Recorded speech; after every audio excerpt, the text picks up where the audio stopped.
बुआई के बाद उसके अंकुरित होने और पेड़ के रूप में उसकी अंतिम वृद्धि तक हर स्तर पर अच्छी देखभाल करना आवश्यक होता है। हर अवस्था में उसका संरक्षण करना आवश्यक होता है। यदि उसका समुचित रूप से पोषण हुआ तभी वह फल फूल सकता है। उसके विकास के दौरान मिट्टी, पानी, खाद, बाढ़, धूप आदि तक कई कारक अपने स्तर पर तथा सामूहिक स्तर पर महत्वपूर्ण भूमिका निभाते हैं। विकास के दौरान बेहतर समन्वय से बेहतर परिणाम मिलते हैं। यही सिद्धांत हमारे जीवन पर भी लागू होता है। किसी भी नवजात बालक या फिर बालिका शिशु के स्वस्थ और सर्वांगीण विकास के लिए हमें उसकी काफी गंभीरता के साथ देखभाल करनी चाहिए। विख्यात कवि गुरुजाड़ा ने भी बच्चों के बेहतर विकास के लिए अच्छे पोषण की आवश्यकता जताई है। इसी कारण भारत सरकार का नीति आयोग देश के उज्जवल भविष्य के लिए नई पीढ़ी के स्वस्थ पोषण को प्राथमिकता दे रहा है। सभी विभागों के समन्वय से भारत की नई पीढ़ी के विकास की मजबूत बुनियाद रखना आवश्यक है।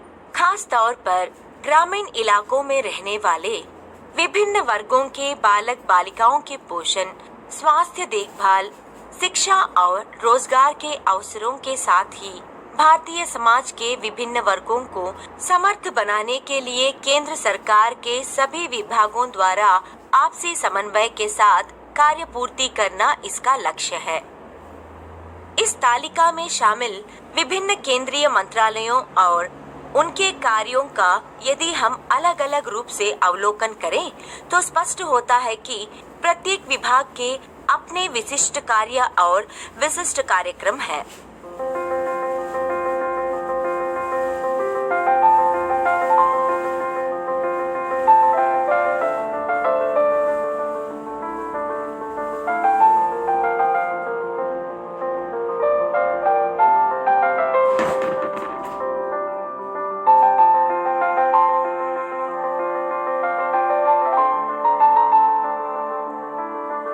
यह भारत का एक गांव है। यहाँ केंद्रीय महिला और बाल विकास मंत्रालय के तत्वावधान में व्यापक बाल विकास सेवाओं, प्रधानमंत्री मातृ वंदना योजना, क्रचस, राजीव गांधी योजना तथा किशोरियों के लिए सशक्तिकरण कार्यक्रमों का संचालन किया जा रहा है। इस विभाग के साथ मिलकर केंद्रीय स्वास्थ्य एवं परिवार कल्याण विभाग, राष्ट्रीय स्वास्थ्य मिशन RMNCH, सूक्ष्म पोषण नियंत्रण कार्यक्रम अर्थात VAD, कुपोषण के कारण रक्तहीनता IDD आदि का कार्यान्वयन किया जा रहा है। क्या बच्चों के स्वस्थ विकास के लिए बेहतर खान-पान महत्वपूर्ण है ना? इसके लिए उपभोक्ता कार्य विभाग, खाद्य और सार्वजनिक वितरण विभाग, कृषि और मानव संसाधन विकास विभाग के साथ सार्वजनिक वितरण प्रणाली, राष्ट्रीय खाद्य सुरक्षा मिशन, कृषि विकास, मध्याह्न भोजन योजना आदि संयुक्त रूप से मिलकर काम कर रहे हैं। इसके बाद हम विचार करेंगे नई पीढ़ी को आत्मनिर्भर बनाने के लिए उपलब्ध अवसरों के बारे में। इसमें रोजगार सुरक्षा और गरीबी उन्मूलन दो प्रमुख कारक हैं। इन पर कौशल विकास और ग्रामीण विकास विभाग द्वारा मुख्य रूप से कार्य किया जा रहा है। इसके अंतर्गत कौशल विकास, राष्ट्रीय ग्रामीण आजीविका अभियान और महात्मा गांधी राष्ट्रीय ग्रामीण सुनिश्चित रोजगार योजना जैसे कार्यक्रमों को अंजाम दिया।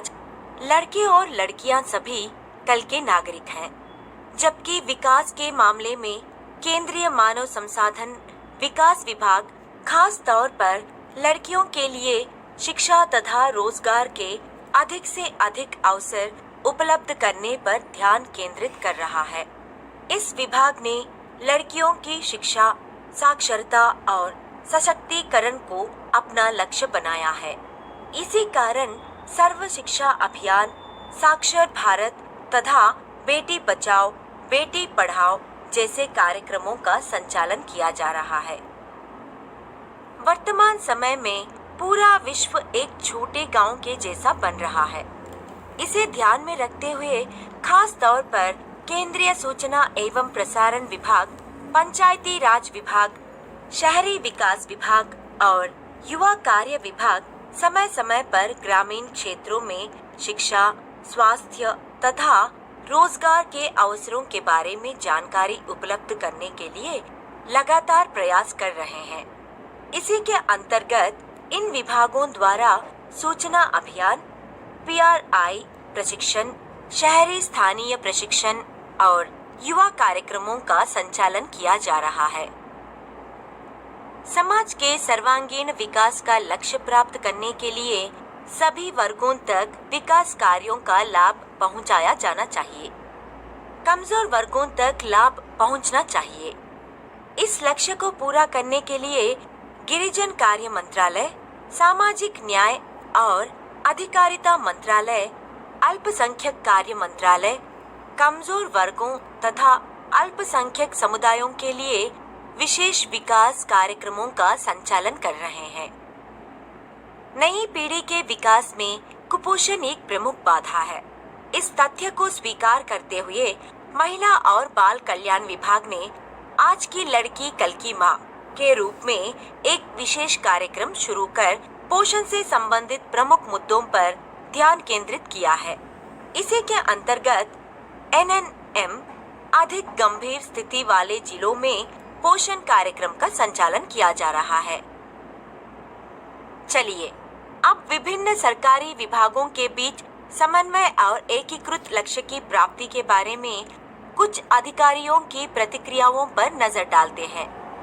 भारत में ग्रामीण इलाकों में लड़कों और लड़कियों के विकास के लिए खास तौर पर लड़कियों, SC, ST, पिछड़े वर्गों, कमजोर तथा अल्पसंख्यक समुदायों के लिए शिक्षा, चिकित्सा, स्वास्थ्य, रोजगार और बुनियादी ढांचे के विकास संबंधी सामूहिक लक्ष्य प्राप्त करने के लिए केंद्र सरकार के अब तक उल्लिखित विभिन्न विभागों के बीच समन्वय फूलों की माला में एक धागे की तरह योगदान देता है।